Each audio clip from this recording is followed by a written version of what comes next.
அன்று நடராஜன் வழக்கம் போல கடை வீதிக்கு சென்று திரும்பிக் கொண்டிருந்தான். எவ்வளவு தூரமானாலும் நடந்தே போய் வருவான். 10 ரூபாய் கொடுத்து வண்டியை கூட பிடிக்க மாட்டான். அதையும் சேர்த்தால் தன் குடும்ப செலவுக்கு உதவும் என்று நினைத்து கொள்வான். அவன் நடந்து வந்து கொண்டிருக்கையில் தெருவெல்லாம் ஒரே புழுதியும் புகையும் சுவாசிக்கும் போது மூக்கிலும் தொண்டையிலும் எரிச்சலை ஏற்படுத்தியது. துப்புரவாளர்கள் வீதி எங்கும் பெருக்கிக் கொண்டிருந்தனர். இன்னும் 2 மாதத்தில் எலெக்ஷன் வரவிருக்கிறது. ரோடு போட வேலை நடக்கிறதா? என்ன செய்வது? எலெக்ஷன் தேதி கிட்ட வந்தால்தான் வீதி எங்கும் சீர்படுத்தப்படுகிறது. முணங்கிக் கொண்டே ஒரு வழியாக வீட்டை வந்து அடைந்தபோது உள்ளே ஒரே சிரிப்பு சத்தம். என்ன இது? உள்ளே கேட்ட ஆண் குரல் அவனை குழப்பியது. யாராக இருக்கும்? ஒருவேளை தங்கைகளில் யாராவது மாப்பிள்ளைகளுடன் வந்துள்ளார்களா? அவர்களைத் தவிர வேறு யார் நம் வீட்டிற்கு குடும்பத்துடன் வருவார்கள்?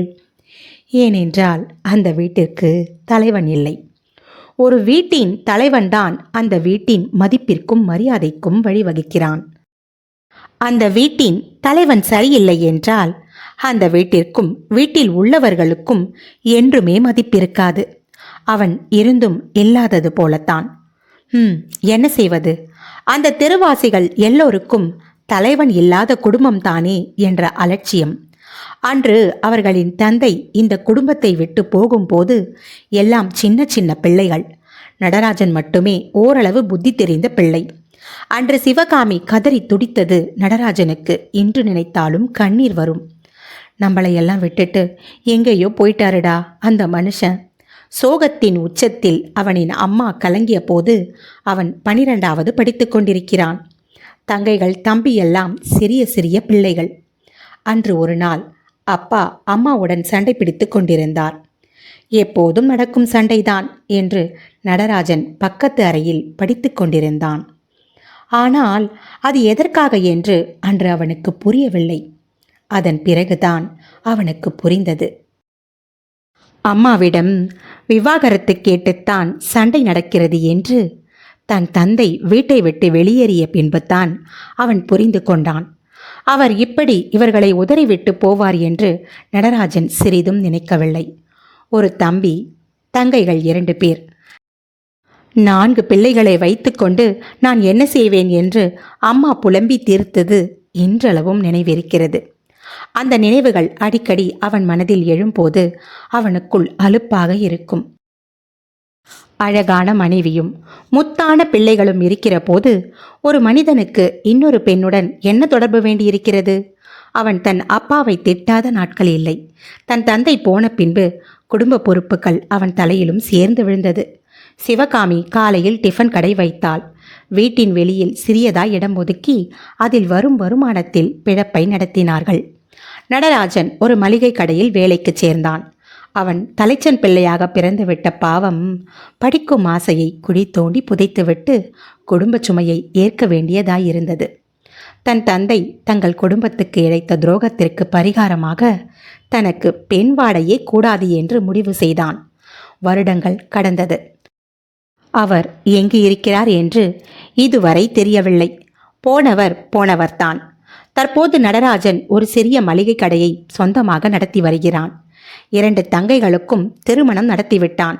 கடைசி தம்பியும் படித்துவிட்டு வெளியூரில் வேலை செய்து கொண்டிருக்கிறான். தற்போது நடராஜனுக்கு 40 வயது கடந்து கொண்டிருக்கிறது. வாழ்க்கையில் எந்த பிடிப்பும் இல்லாமல் வாழ்ந்து கொண்டிருக்கும் நடராஜனுக்கு அடிக்கடி மனதில் தோன்றும், அந்த மனிதர் ஒரு வழியாக செத்து தொலைந்திருந்தால் கூட நிம்மதியாக இருந்திருக்கும் என்று. இந்த 24 வருடங்களாக அவன் எவ்வளவோ முயன்றும் தன் அம்மாவின் முகத்தில் சிரிப்பை மட்டும் வரவழைக்க முடியவில்லை. குடும்பத்தில் இத்தனை உறவுகள் இருந்தும் அவள் முகத்தில் சந்தோஷம் மட்டும் பெரிதும் காண முடிவதில்லை. பொதுவாக கழுத்தில் தாலி ஏறியவுடன் பெண்கள் தங்கள் சந்தோஷம் முழுவதையும் கணவனிடம் ஒப்படைத்து விடுகிறார்கள்.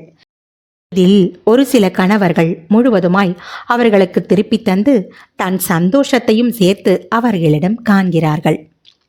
ஆனால் ஒரு சிலரோ மொத்தமாக குழி தோண்டி புதைத்து விடுகிறார்கள். பெண்களின் வாழ்க்கையை நரகமாக்கி விடுகிறார்கள். சிறுவயதிலிருந்தே அவர்கள் மனதில் தேக்கி வைத்த கனவுகளும் ஆசைகளும் காணாமல் போய்விடுகிறது. நடராஜன் தன் அம்மாவை பார்க்கும் போதெல்லாம் அவன் முகமும் மனமும் வாடித்தான் போகும். எப்போதும் எதையோ பறிகொடுத்ததைப் போல ஒரு முகம். சில சமயங்களில் இன்று நாம் சினிமா போகலாமா என்று கேட்பான். நீங்க போயிட்டு வாங்கப்பா, நான் வரல என்பாள் சிவகாமி. தங்கைகள் இருக்கும்போதாவது அடிக்கடி கோவிலுக்காவது வருவார்கள். இப்பொழுது அதுவும் இல்லை. அந்த முகத்தில் சிரிப்பை பார்க்கப் போவதில்லை என்று தீர்மானித்து விட்டான் நடராஜன்.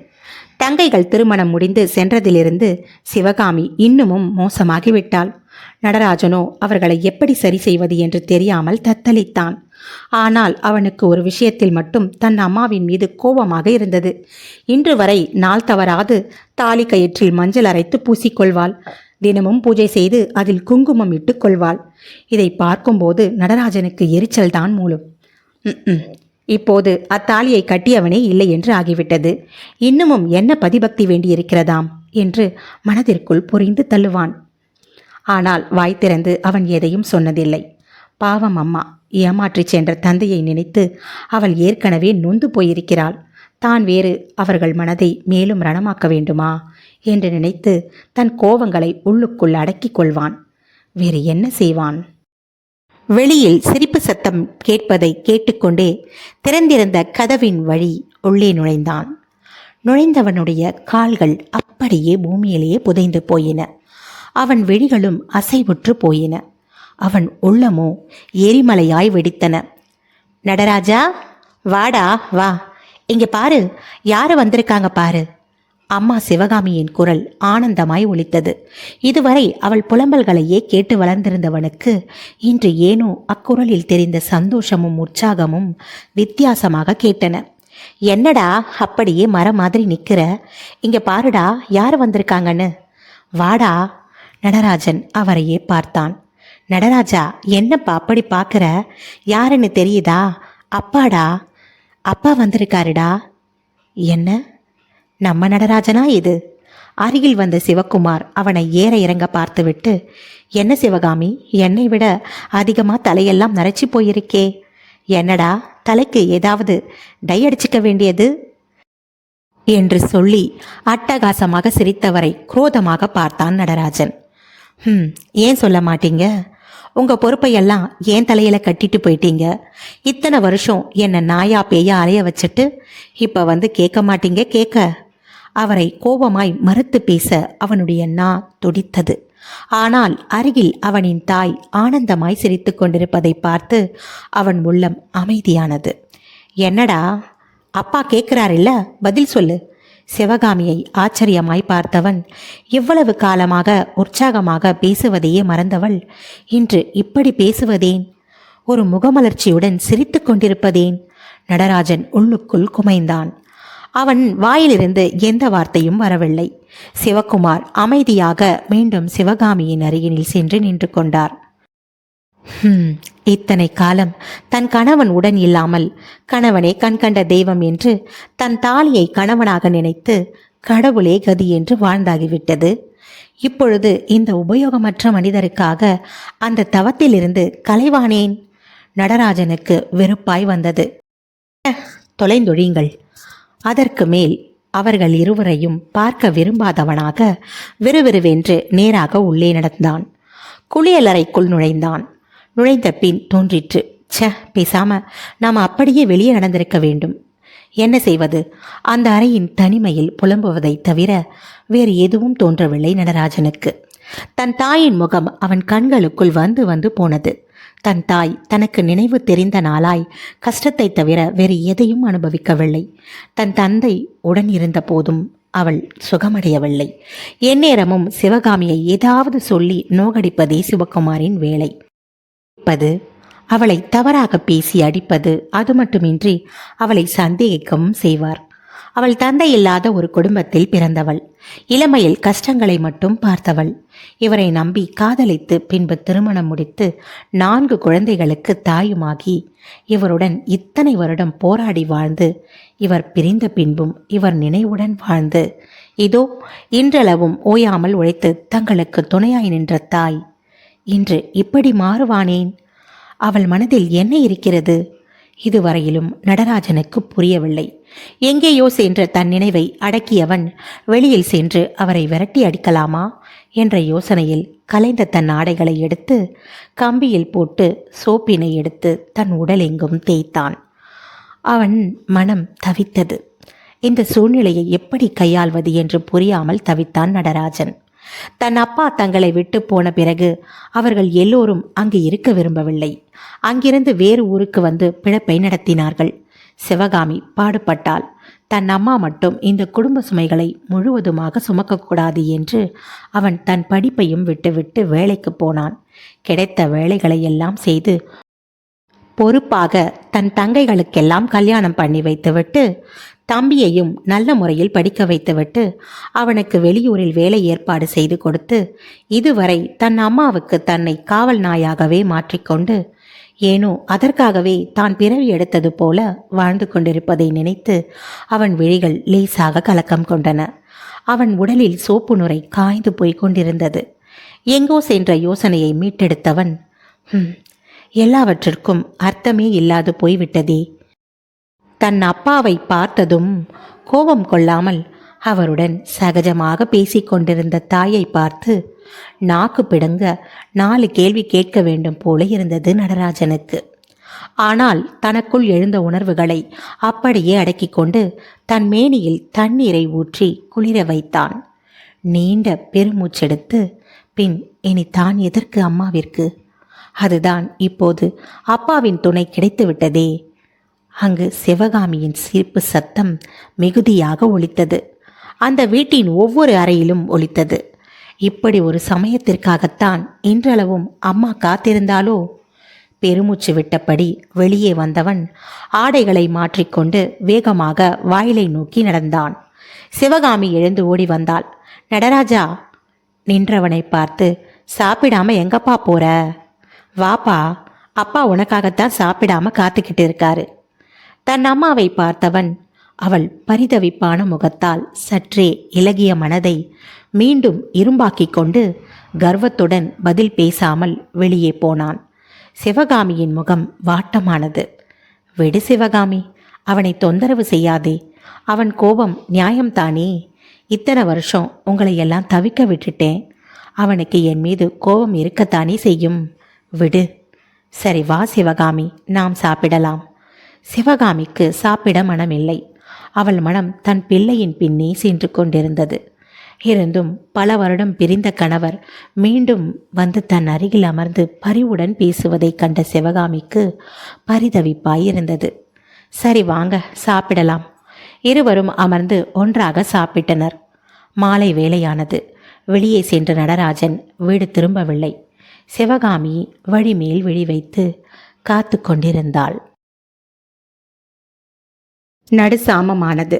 எல்லோரும் தூங்கியிருப்பார்கள் என்று உறுதியானதும் நடராஜன் மீண்டும் வீட்டுக்குள் நுழைந்தான். கதவு திறக்கும் சப்தத்திற்காகவே காத்திருந்தது போல சிவகாமி ஓடி வந்தாள். நடராஜா! என்னப்பா? ஏதோ சொல்ல ஆரம்பித்தவளை பார்க்கவும் மனம் விரும்பாது, எனக்கு தூக்கம் வருது, எனக்கு சாப்பாடு எதுவும் வேண்டாம், நான் வெளியில் சாப்பிட்டு விட்டேன் என்று முணுமுணுத்தபடியே தன் அறைக்கு ஓடாத குறையாய் ஓடிப்போய் கதவை தாளிட்டு கொண்டான். தன் சட்டையை கழற்றும்போது அவனுக்கு யோசனை வந்தது. அழையா விருந்தாளியாக நம் வீட்டிற்கு வந்தவர் போய்விட்டாரா? இல்லை, அம்மாவின் பலவீனத்தை தனக்கு சாதகமாக்கிக் கொண்டு இங்கேயே தங்கிவிட்டாரா? நடராஜனின் யோசனை எங்கோ சென்றது. அப்படியென்றால் இப்போது எங்கே படுத்திருப்பார்? அந்த எண்ணம் வந்தவுடன் அவன் உடலெல்லாம் எரிந்தது. வெட்கத்தில் தலை கவிழ்த்து கொண்டான். ச்ச, மதிக்கெட்டவர்கள்! அவனுக்குள் ஆத்திரமும் ஆதங்கமும் பொங்கி எழுந்தது. உண்மையில் இந்த அம்மாவைத்தான் சொல்லணும். இத்தனை வருஷங்களாக எங்கே எவளுடன் இருந்தீர்களோ அங்கேயே போய் தொலையுங்கள் என்று முகத்தில் அடித்த மாதிரி சொல்லிவிட்டு அப்படியே கதவை அவர் முகத்தில் அரைந்து சாத்தியிருக்க வேண்டாம்? எனக்கு நீங்கள் யாரும் தேவையில்லை என்று அன்று நம் அனைவரையும் தவிக்க விட்டு தன் சுயநலமே பெரிதென ஓடிப்போனவரை இன்று வரவேற்று நடுக்கூடத்தில் உட்கார வைத்து உபசாரம் என்ன வேண்டியிருக்கிறது? நடராஜனின் கோபம் தன் எல்லையை கடந்தது. அவன் வீட்டிற்குள்ளேயே அவன் சிறை கைதியானான். வெளியே வர பிடிக்காமல் அந்த அறைக்குள்ளேயே அங்கும் இங்குமாய் அலைந்தான். ச்சே, 50 வயதுக்கு மேலும் இந்த கிழவிக்கு புருஷன் சுகம் கேட்கிறதா? தன் அம்மா இவ்வளவு மோசமானவளா? தனக்கு எப்படி இவ்வளவு கேவலமான அம்மாவும் அப்பாவும் வாய்த்தார்கள்? அவன் மனதில் எழும் மோசமான எண்ணங்களை அவனால் கட்டுப்படுத்த முடியவில்லை. அன்று தான் ஆதரவில்லாமல் கஷ்டப்பட்ட போது எல்லாம் ஏதோ ஒரு வைராகியத்துடன் இருந்து விட்டவனுக்கு இன்று முதன்முறையாக தன் மீதே கழிவிறக்கம் பிறந்து அவனையும் மீறி அது கண்ணீராய் கொட்டியது. சுமார் 10 வருஷங்களுக்கு முன் ஒரு கோடீஸ்வரர் உங்களை மாதிரி பொறுப்பான மாப்பிள்ளையைத்தான் தேடிக்கொண்டிருந்தேன் என்று அவர் மகளை ஏற்று வீட்டோடு தங்கும்படி காலில் விழாத குறையாக கெஞ்சிய போது நான் பேசாமல் அவர் பின்னாலேயே போயிருக்க வேண்டும். விட்டது சனி என்று நான் அன்று என் வாழ்க்கையை பார்த்திருக்க வேண்டும். ஆனால் அன்று அவர் சொன்னபடி கேட்டு நடப்பது துரோகம் என்று அப்போது நினைத்தது மடத்தனம். நடராஜனுக்குள் ஒரு பூகம்பமே வெடித்து கொண்டிருந்தது. அவனின் ஆழ்மனது அவனை குத்தி கிழித்தது. அது என்னவோ, இந்த உலகத்தில் சுயநலம் உள்ளவர்கள்தான் பிழைக்கிறார்கள். முடிவற்ற யோசனையில் அப்படியே படுக்கையில் சாய்ந்தவன் எப்போது கண்ணயர்ந்தோம் எப்போது விழித்தோம் என்று புரியவில்லை நடராஜனுக்கு. மறுநாள் காலையில் அறைக்கு வெளியே வருவதற்கு கூட தயக்கமாக இருந்தது அவனுக்கு. ஜன்னல் வழியே எட்டி பார்த்தபடியே, ச்சே, விடிந்ததும் விடியாததுமாக அந்த பாவி மனிதரின் முகத்தில் விழிக்க வேண்டுமா? அவன் அந்த அறையிலிருந்து வெளிவராமல் இங்கும் அங்குமாய் நடந்தான். இந்த கிழவன் இப்போது எதற்கு திரும்ப வர வேண்டும்? அயோக்கியத்தனம். இளமை இருந்த நாளெல்லாம் பொறுப்புக்கு பயந்தோடி இப்போது முடியாத காலத்தில் ஆதரவை நாடி சம்பாதிக்கும் மகனிடம் வந்து ஒட்டிக்கொள்ள பார்க்கிறார். என் ரத்தம் தானே, என்னைப் போலவே ரோஷம் கெட்டவனாகத்தான் இருப்பான் என்று நினைத்து விட்டாரோ? நான் யார் என்று இன்று இவர்களுக்கெல்லாம் காட்டுகிறேன். வழக்கத்துக்கு மாறாக மிகுதியாக சத்தப்படுத்தினான். டமால் டுமில் என்று கையில் கிடைத்ததையெல்லாம் தவறவிட்டான். குளிக்கும் போது வேண்டுமென்றே தண்ணீர் முள்ளும் சொம்பை கீழே தவறவிட்டான். துண்டை இடுப்பில் சுற்றி கொண்டு வெளியே வந்தபோது வீடு நிசப்தமாக இருந்தது. உடைகளை மாற்றிக்கொண்டு வழக்கம் போல் சமையலறைக்கு போய் பசியார உட்காருவதா வேண்டாமா என்று யோசித்தபடி நின்றபோது சிவகாமி வெளிப்பட்டாள். என்னடா, குளிச்சிட்டியா? சிவகாமியை பார்த்ததும் பேச விருப்பமில்லாதவனாய் முகத்தை திருப்பிக் கொண்டான். சிவகாமி நேராக அடுப்படிக்கு வந்து அடுப்பை பற்ற வைத்து தவாவை வைத்து தோசை ஊற்ற, எனக்கு வேண்டாம் என்று வெளியே செல்ல நினைத்தவனை விடாப்பிடியாக பிடித்து இழுத்து அவன் கையில் தோசை தட்டை வைத்தாள். எனக்கு வேண்டாம் அம்மா, சொன்னா கேளுங்க, பசிக்கல. அப்போது சிவகாமியின் ஃபோன் அடித்தது. வேகமாக சென்று ஃபோனை எடுத்தவள், ஹலோ, எங்கே இருக்கீங்க? சரி சரி, மெதுவாகத்தான் வாங்க, ஒன்றும் அவசரம் இல்லை. ஐயோ, அதெல்லாம் வேண்டாமங்க. உற்சாகமாக சிரித்தவள், சரி சரி வாங்க. நடராஜன் கோவத்தின் உச்சிக்கு சென்றான். ச்சே, அவரை வெளியே கடைக்கு அனுப்பியிருக்கிறார்களா? என்ன ஜென்மமோ! இத்தனை வருஷம் வேலை சொல்ல இளிச்சவாய் நாம் இருந்தோம். இப்ப புது ஆள் கிடைச்சிடுச்சா? நடராஜன் வெறுப்பில் சாப்பிடாமல் தோசை தட்டையே விரித்து பார்த்து கொண்டிருந்தான். ஃபோனை வைத்துவிட்டு நேராக அவன் அருகில் வந்தவள், நடராஜா, ஏண்டா சாப்பிடாம அப்படியே வச்சிருக்க? சாப்பிடு. எனக்கு வேண்டாம்னு சொல்றேன்ல. ஏன்பா இப்படி நடந்துக்கிற? எதுக்கு சாப்பாட்டு மேலே உன் கோவத்தை காமிக்கிற? இங்க பாரு, நீ பயப்படாம சாப்பிடு. அவர் இல்லை, போயிட்டாரு. என்ன, போய்விட்டாரா? ஆமாம், போயிட்டாரு. நீ அமைதியா சாப்பிடு. கடைக்கு நேரமாகுது பாரு, சீக்கிரம் சாப்பிடு. அக்குரலில் சிறிதும் கோபம் இருக்கவில்லை. ஆனால் அவன் இதுவரை என்றுமே கேட்டிராத சோகம், நிராசை, மனவலி நடராஜனை என்னவோ செய்தது. என்னப்பா அப்படி பார்க்கிற? சாப்பிடுப்பா.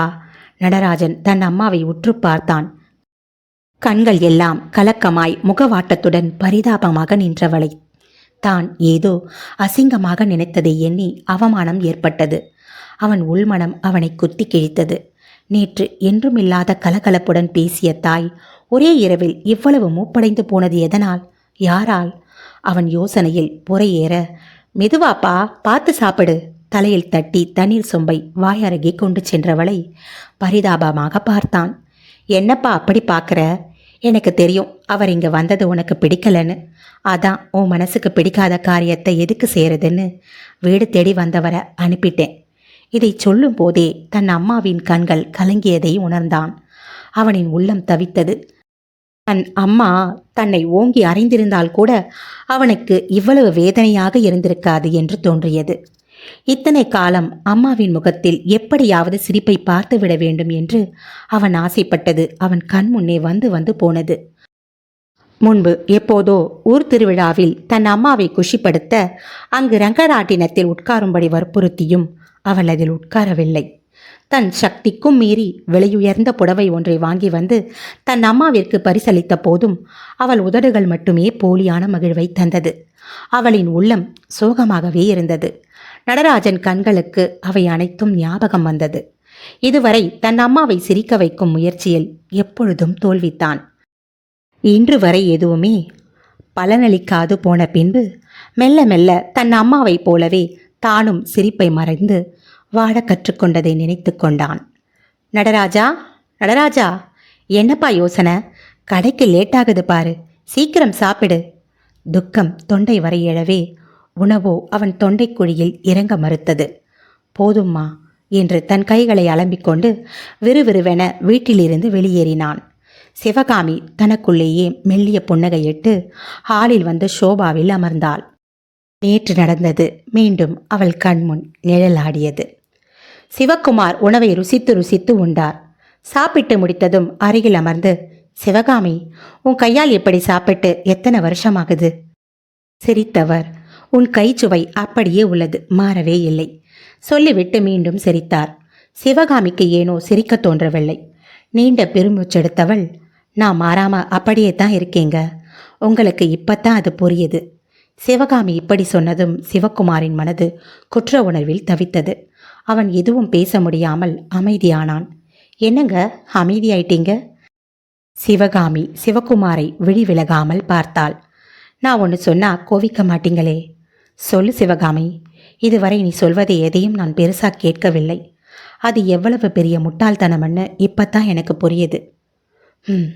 ஒரு நாள் என்னை புரிஞ்சுக்குவீங்கன்னு நான் சொல்லிகிட்டே இருப்பேன். ஆனால் அதுக்கு இவ்வளவு காலமாகும்னு நான் நினைக்கவே இல்லைங்க. ஒரு சில நிமிடங்களுக்கு மௌனமாக இருந்த சிவகாமி பேச ஆரம்பித்தாள். பொதுவாகவே பெண்கள் ஏதாவது ஒரு ஆணை சார்ந்தே வாழ்கிறோம். அவர்களின் உண்மையான அன்பிற்கும் அரவணைப்பிற்கும் ஏங்கி தவிக்கிறோம். பருவ வயதில் தந்தை, கல்யாணத்திற்கு பிறகு கணவன், வயது முதிர்வில் பிள்ளை. ஒரு பெண் இதில் மற்ற இரு உறவுகள் சரியில்லை என்றாலும் தாங்கிக் கொள்வாள். ஆனால் தன் கணவன் சரியில்லை என்றால் மட்டும் ஒரு பெண்ணால் தாங்க முடியாது. ஏனென்றால் மற்ற இரண்டு உறவுகளும் அவளுக்காக விதிப்படி அமைந்தது. கணவன் உறவு ஒன்றுத்தான் அவள் விரும்பி அவளாகவே தேர்ந்தெடுப்பது. இதில் தோல்வி அடையும் போதுத்தான் பெண் முழுவதுமாக ஒடிந்து போகிறாள். சிவகாமி கண்கள் கலங்கின. சிவக்குமார் கைகள் அவள் கன்னங்களை ஏந்தி கொண்டன.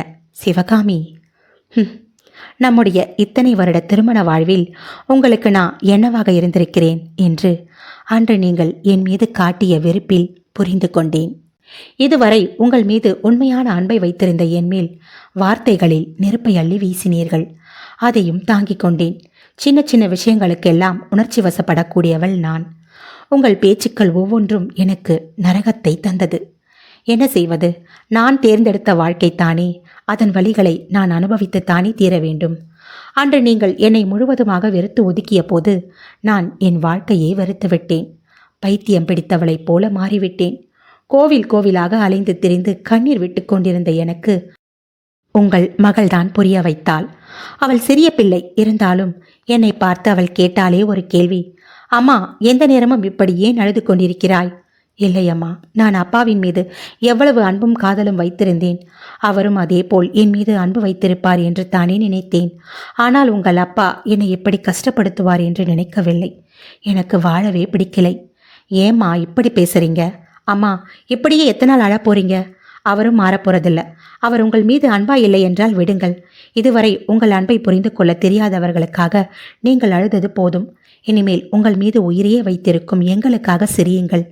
அப்பாவை பற்றி யோசித்து யோசித்து சாக வேண்டும் என்று நினைத்த நீங்கள் எங்களுக்காக வாழ வேண்டும் என்று ஏன் நினைக்கவில்லை? அவள் அப்படி கேட்டதும் என்னை செருப்பால் அடித்தது போல இருந்தது. அவளை அப்படியே வாரி அணைத்து கொண்டேன். அந்த அணைப்பின் போது ஏனோ கொதித்து கொண்டிருந்த என் மனம் நிம்மதி அடைந்தது. இதுநாள் வரை நம்முடைய அன்பை புரியாதவருக்கு அன்பை கொடுத்து இதுவரை முட்டாளாக இருந்தது போதும். இனியும் அப்படி இருக்கக்கூடாது என்று முடிவு செய்தேன். சிவகாமி, இருங்கள், நான் இன்னும் முடிக்கல. சிவகாமி மெதுவாக எழுந்து நடந்தாள். அன்னைக்கு என் பிள்ளைங்க இப்படி என்னிடம் ஆறுதலாக பேசியதில் நான் தெளிவாயிட்டேங்க. இதுவரை நான் நீங்கள்தான் என் உலகம் என்றிருந்தேன். அன்னைக்குத்தான் எனக்கு தெரிஞ்சது என்னை உலகமா நினைக்கிற 4 பிள்ளைங்க இருக்குதுன்னு. நான் என்னை பற்றி மட்டும் யோசிச்சு சுயநலமாக இருந்ததை நினச்சி நான் வெக்கப்பட்டேன். இனி என் சந்தோஷம், என் துக்கம் எதை பற்றியும் கவலைப்படக்கூடாது. என் பிள்ளைகள் தான் என் உலகம். இனி என் வாழ்க்கை அவங்களுக்காகத்தான் முடிவு பண்ணிட்டேன்.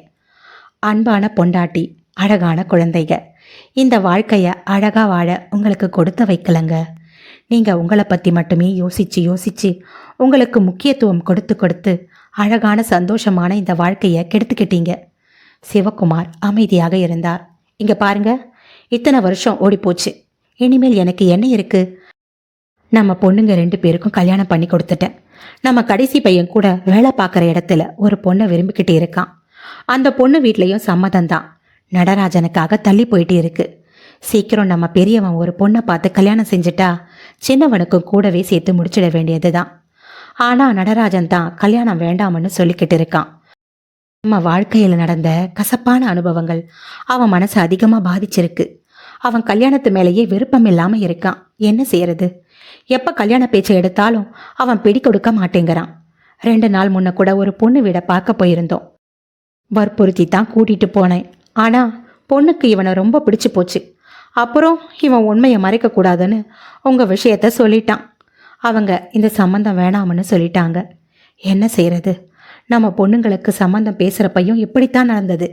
அவங்க கிட்ட உண்மையை சொல்லிட்டான். ஆனால் எப்படியோ பேசி நடராஜன் இந்த சம்மந்தத்தை முடிச்சிட்டான். ஆனால் அவன் வாழ்க்கைன்னு வரும்போது மட்டும் அவன் எதை பற்றியும் யோசிக்க மாட்டேங்கிறான். சிவகாமி கண் கலங்கினாள். சிவகாமி, அழாதம்மா, எல்லாம் என்னால்தான். ரொம்ப சுலபமாக சொல்லிட்டீங்க, எல்லாம் உங்களால் தான்னு. ஆனால் இத்தனை வருஷம் நான் இழந்த நிம்மதியை உங்களால் திருப்பி தர முடியுமா? புத்தி கெட்டு போய் அப்படி பேசிட்டேன். கொலைகாரி, உங்கள் பணத்துக்கு ஆசைப்படுறவ, இன்னும் என்னென்னவோ பழியெல்லாம் என் மேலே போட முடியுமோ அத்தனையும் போட்டீங்க. எல்லாத்தையும் நான் எதுக்காக பொறுத்துக்கிட்டேன்? நம்ம பசங்களுக்காகவா? இல்லைங்க, காதலித்து கல்யாணம் செய்கிற பாதி பெண்கள் அப்படித்தான் நினச்சிக்கிறோம். ஆனால் அது பொய். உண்மையை சொல்லணும்னா எங்கள் காதலில் நாங்கள் தோற்று போக விரும்பலை. அதுதான் உண்மை. உங்களை பல வருஷம் உண்மையாக காதலிச்சு எத்தனையோ எதிர்ப்பையும் மீறி எத்தனையோ பேர்கிட்ட சவால் விட்டு உங்களை கைப்பிடிச்சேன். நான் தேர்ந்தெடுத்தவன் சரியானவன்னு கர்வமாக தெரிஞ்சேன். அப்பா இல்லாத வீடு அப்படின்னு எங்களை ஏளனமாக பார்த்த சொந்த பந்தத்துக்கு நடுவில் தலை நிமிர்ந்து வாழணும்னு ஆசைப்பட்டேன். நான் என் காதலை எல்லார் முன்னாலேயும் தோல்வி அடைஞ்சதா காட்டிக்க விரும்பலை. அதனால தான் நீங்கள் என்ன செஞ்சாலும் பொறுத்துக்கிட்டேன். சரி, நான் சரியில்லைன்னு தானே நீங்கள் வெளியே போனீங்க. நீங்கள் போன இடத்துல சந்தோஷமாக இருந்தீங்களா? சிவகுமார் அமைதியாக இருக்க, என்னங்க அமைதியாயிட்டீங்க? உங்களால் பதில் சொல்ல முடியாது. இங்கே பாருங்க. சிவகுமாரின் இதயத்தில் கை வைத்தாள். இங்கே சந்தோஷம் இல்லைன்னா எங்கே போனாலும் சந்தோஷம் இல்லை. இங்கே சந்தோஷம் இருந்துச்சு, நரகம் கூட சந்தோஷமாக இருக்கும். கண்டதை யோசித்து நாம் நம்ம மனசை குப்பை தொட்டியாக வச்சுக்கக்கூடாது. ஒரு நாள் அது நம்மக்கிட்ட யாரையும் நெருங்க விடாமல் பண்ணிடும். சிவகாமி, உண்மைத்தான். எனக்கு இப்போத்தான் புரியுது சிவகாமி. உங்கள் கூட சண்டை போடும் போதெல்லாம் நான் சொல்லுவேன், என்னைக்காவது ஒரு நாள் உங்களுக்கு புரியும்னு. ஆனால் அது இத்தனை காலம் கழித்து இப்போ தான் புரியும்னு நினைக்கலங்க. அந்த காலத்தில் அந்த கடவுளை தன் மனைவியை நல்லவன்னு நிரூபிக்க தீக்குளிக்க சொன்னாராம். அந்த கால பெண்களே இதில் தப்புவதில்லை. இந்த கால பெண்களின் நிலைமையை சொல்லவா வேணும்? இந்த காலத்து பெண்கள் தினம் தினம் தன்னை நிரூபிக்க தீக்குளிக்க வேண்டியிருக்கு. அன்று அந்த பெண் தெய்வம் தன் கணவனின் செயலால் பூமிக்குள் புதைஞ்சிட்டாங்க. ஆனால் இன்று பெண்கள் நிலை மண்ணுக்குள் போனாலும் மாறுமா தெரியலை. சிவகாமி தேம்பி தேம்பி அழுதாள். சிவகாமி, அழாதே அழாதே சிவகாமி. சிவகாமியை அணைத்து கொண்டார். சிவகாமி அவர் பிடியிலிருந்து விலகினாள். இப்போ வந்து எப்படி பேசுகிற நீங்கள்? இத்தனை வருஷம் நான் தொலைத்த என் சந்தோஷத்தை மீட்டு தர முடியுமா? சொல்லுங்க. உங்களை நானா தேடி வந்து காதலிச்சேன்? நானா உன்னை நல்லா பார்த்துக்குவேன்னு வாக்கு கொடுத்தேன்? குடிக்க மாட்டேன், அடிக்க மாட்டேன்னு என்னென்னமோ சொல்லி என் மனசை கலைச்சு இப்போ நீங்கள் எனக்கு செஞ்சது என்னங்க? என் வாழ்க்கையை என்ன பண்ணி வச்சிருக்கீங்க பாருங்க. சிவகாமி அழுகை பீறிட்டு கொண்டு வந்தது. சிவகாமி, இனிமேல் இப்படி எதுவும் நடக்காது. இங்கே பாரு சிவகாமி, இனிமேல் நாம் சந்தோஷமாக இருக்கலாம். சிவகாமி விரக்தியாய் சிரித்தாள். இனி ஏதுங்க நமக்கு வாழ்க்கை? வயசு இருக்கும்போதே அதை அழகா வாழ்ந்துடணும். அதை விட்டுட்டு காலம் கடந்து இப்போ வந்து சந்தோஷமா வாழலாம்னு சொல்றீங்களே, இது உங்களுக்கே நல்லா இருக்கா? சிவகாமி விரக்தியில் சிரித்தாள். ஒன்று கவனிச்சிங்களா? நம்ம புள்ள வெளியே போகும்போது நம்ம ஒரு பார்வை பார்த்தானே, அந்த பார்வையின் அர்த்தம் தெரியுமா உங்களுக்கு? சொல்லுங்க. சிவகாமி மீண்டும் எழுந்து அங்கும் இங்குமாய் நடந்தாள். அவனுக்கு நீங்கள் இங்கே வந்தது பிடிக்கல. நீங்கள் வந்ததும் நான் அவங்க கிட்ட இப்படி சந்தோஷமா பேசுவதும் பிடிக்கல. இத்தனை வருஷம் அவன் இந்த குடும்பத்துக்காக பட்ட கஷ்டம், அவன் மனசுக்குள்ள இருக்கிற வலி, அவனால் உங்களை ஏற்றுக்க முடியலை. சிவகாமி, என்ன சொல்கிற? நான் மட்டும் என்ன உங்களை பார்த்ததுமே திட்டத்தான் வந்தேன். ஆனால் திட்ட வந்த என்னை பேச விடாமல் முந்தி கொண்டது எது தெரியுமா? இத்தனை வருஷம் நான் உள்ளுக்குள்ளே நினச்சி தவிச்ச அந்த கேள்வி. சிவகாமி. சிவக்குமார் அவளை இமைக்காமல் பார்த்தார். இப்பயாவது உங்கள் மனைவி நல்லவதான்னு புரிஞ்சுக்கிட்டீங்களே, அப்படிங்கிற என் தவிப்புத்தான் என் வாயை அடைச்சிடுச்சு. என்ன செய்கிறது? பெண்களின் பலவீனமே இது தானே. எத்தனை வயசானாலும் பெண்கள் கணவரிடம் எதிர்பார்ப்பது உண்மையான அன்பும் நம்பிக்கையும் தானே. சிவகாமி கண்கள் குலமாகின. சிவக்குமார் அவளின் அருகில் வந்து மீண்டும் அவளை அணைத்து அவர் மார்பின் மீது சாய்த்து கொண்டார். அவளின் மனம் அவளிடம் ஏதோ சொல்லிக் கொண்டிருந்தது. நீங்களும் இன்னும் மாறல. இவ்வளவு நேரம் பேசியதில் மறந்தும் கூட உங்க வாயில் மன்னிச்சிடுங்கிற வார்த்தை வரல. சிவகாமி விரக்தியாக சிரித்தாள். சிறிது நேரத்தில், சரி சிவகாமி, நான் வரட்டுமா? என்ன பதில் சொல்வது என்று தெரியாமல் அவள் தலையசைக்க அவர் தள்ளாட்டமாக அங்கிருந்து நடந்து சென்றார். சிவகாமி அக்கா, சிவகாமி அக்கா! எங்கோ சென்ற சிவகாமியின் நினைவலைகள் மீண்டும் திரும்பின. வாசலில் யாரோ அழைக்கும் சத்தம் கேட்டது. வெளியே வந்து பார்த்தாள். பக்கத்து வீட்டு பங்கஜம். வா பங்கஜம். என்னக்கா, 1 லிட்டர் பால் வேணும்னு கேட்டியாமே? என் மக சொன்னா, அதான் கொடுத்துட்டு போலாமன்னு வந்தேன். ஆமாம் பங்கஜம், நான் தான் கேட்டேன். ஆமாம், என்னக்கா விசேஷம்? இவ்வளவு பால் வாங்குறீங்க? அது ஒன்றுமில்லை பங்கஜம், கொஞ்சம் சொந்தக்காரங்க நம்ம வீட்டுக்கு வராங்க, அதான். சரிக்கா, நான் வரட்டுமா? சிவகாமி மெதுவாக தன் அறையில் சென்று படுத்துக்கொண்டாள். இங்கு நடராஜன் மெதுவாக நடந்து சென்று தன் கடையில் அமர்ந்தான். அவனின் மனம் ஏனோ பாரமாயிருந்தது. தன் அம்மா பழையபடி சோகமாக காட்சியளிப்பதை நினைத்தான். இனியும் தன் அம்மாவின் முகத்தில் மலர்ச்சியை வரவழைக்க முடியும் என்றால் அது ஒருவரால் தான் முடியும். நீண்ட பெருமூச்செடுத்தவன், அவர் போக்கியதை அவர் தானே மீட்டு தர முடியும். புரிந்தோ புரியாமலோ அவர் கட்டிய தாலியை அவராகவே பாவித்து இதுநாள் வரை அவ்வளவு அக்கறையாக பாதுகாத்து வந்தாள். என்ன செய்வது? கணவனால் தான் ஒரு பெண்ணின் அந்தஸ்து சமூகத்தில் நிர்ணயிக்கப்படுகிறது என்று நம் பெண்களுக்கு யார் விதித்தார்களோ தெரியவில்லை. ஆனால் இதை எத்தனை ஆண்கள் புரிந்து கொள்கிறார்கள்? தன் அம்மாவின் நலத்தையே நாடிய அவனுடைய கடமை உணர்வு உள்ளுக்குள் உறுத்தியது. வேகமாக எழுந்தான். தன் கடையிலிருந்து வெளியேற நினைத்தவன் ஃபோன் அழைக்க எடுத்தான். ஹலோ ஹலோ ஹலோ, யார் பேசுறது? நான் நித்யா பேசுகிறேன். எந்த நித்யா? என்னங்க இப்படி கேட்குறீங்க? என்ன தெரியல? ஏங்க என்னங்க நீங்கள் ஃபோனில் எப்படி முகம் தெரியும்? அவள் கலகலவென சிரித்தாள். அந்த சிரிப்பு அவனுக்கு அவளை நினைவுபடுத்தியது. ஹலோ, பல்லாவரம் நித்யா தானே? மீண்டும் சிரித்தவள், பரவாயில்லையே, கரெக்டாக கண்டுபிடிச்சிட்டீங்க. ஆமாம், எப்படி இருக்கீங்க? நல்லா இருக்கேன் நித்யா, நீங்கள் எப்படி இருக்கீங்க? நல்லா இருக்கேன். ஆமாம், என் நம்பர் உங்களுக்கு எப்படி தெரியும்? தெரியும். அவள் குழைந்து பேச, என்ன விஷயம் நித்யா? எதற்காக ஃபோன் செய்தீங்க? ஏன், விஷயம் இருந்தால் தான் ஃபோன் செய்யணுமா? சேச்சே, அப்படி இல்லை, சும்மா தான் கேட்டேன். ஏன், அத்தை உங்ககிட்ட எதையும் சொல்லலையா? யாரு? உங்கள் அம்மா தான். இல்லையே, எதுவும் சொல்லலையே. என்ன விஷயம்? அதாவது எங்கள் வீட்டிலிருந்து உங்கள் வீட்டுக்கு பேச வராங்க. எதுக்காக? எதுக்காகன்னா கல்யாணத்துக்காகத்தான். என்ன சொல்கிற நித்யா? ஆமாங்க, நேற்று அத்தை எங்கள் வீட்டுக்கு ஃபோன் செய்து பேசினாங்க. என்ன பேசினாங்கன்னு தெரியலை. எங்கள் வீட்டில் இன்னைக்கு உங்கள் வீட்டுக்கு வராங்க. நீயுமா? கல்யாணத்துக்கு முன்ன நான் எப்படி வர முடியும்? சொல்லிவிட்டு அவள் சிரித்தாள். நடராஜனுக்குள் ஏனோ சிலிர்த்தது. சரி, நான் ஃபோன் வச்சிடுறேன், அப்புறம் பார்க்கலாம், பாய். நடராஜன் என்றதும் ஃபோன் அணைக்கப்பட்டது. அப்போதுதான் புரிந்தது, காலையில் அம்மா ஃபோனில் பேசியது இவர்களிடம் தானா? இது தெரியாமல் அம்மாவை தவறாக நினைத்தேனே.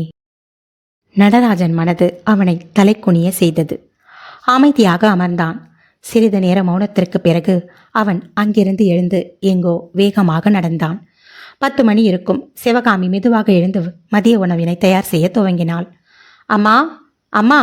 அடுப்படியில் இருந்து வேகமாக வந்தாள். என்னப்பா நடராஜா, ஏதாவது மறந்து வச்சிட்டியா? நடராஜன் சிவகாமியை ஓடி வந்து அணைத்து கொண்டான்.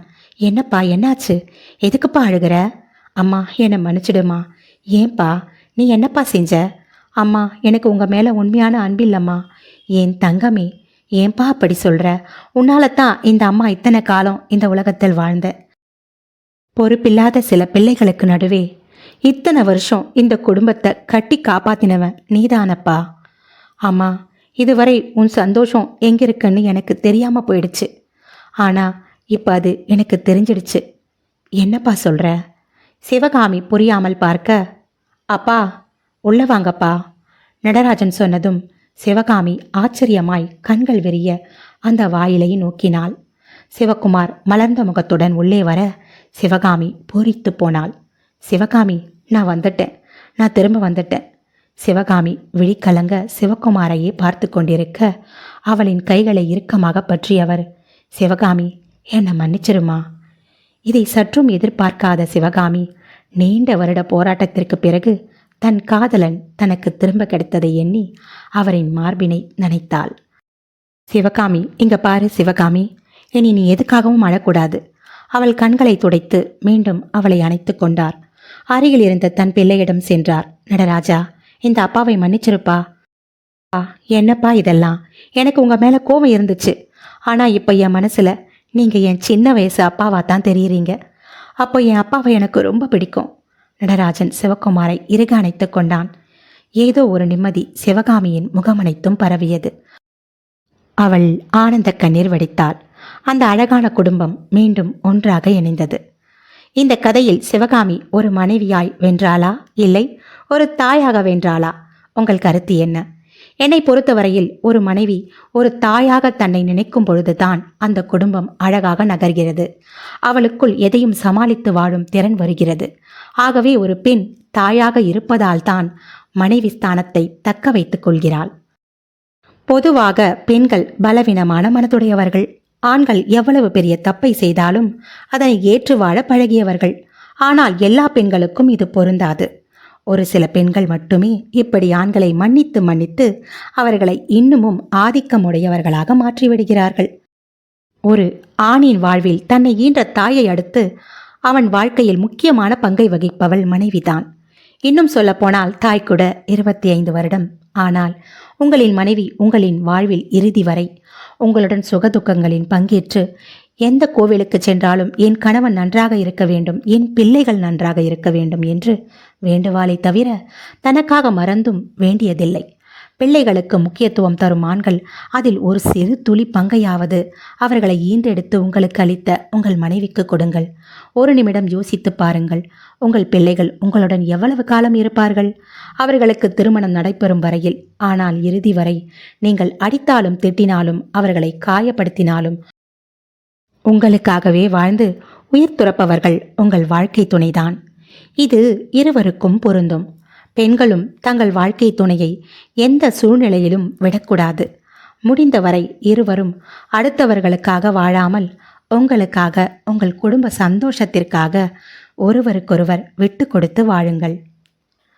நான் ஒரு இணையத்தில் ஒரு கதையினை கேட்டேன். வீட்டை விட்டு ஓடிச் சென்ற அப்பா நீண்ட வருடம் கழித்து வரும்போது அங்கு இருக்கும் நிலை என்ன? இதை நான் எடுத்து என் பாணியில் எழுதியுள்ளேன். சில வரிகள் அதில் அழகாக இலக்கணமாக இருக்கவே அதை எடுத்து இந்த கதையில் ஆங்காங்கே சேர்த்து எழுதினேன். உண்மையில் தன் கணவனால் வெறுக்கப்படும் மனைவி, அவளின் நிலை என்ன? இதுவே இந்த கதையின் பொருள். பிடித்திருந்தால் ஆதரியுங்கள். குறைகள் இருப்பினும் சொல்லுங்கள், நான் அதை திருத்திக் கொள்கிறேன். நன்றி.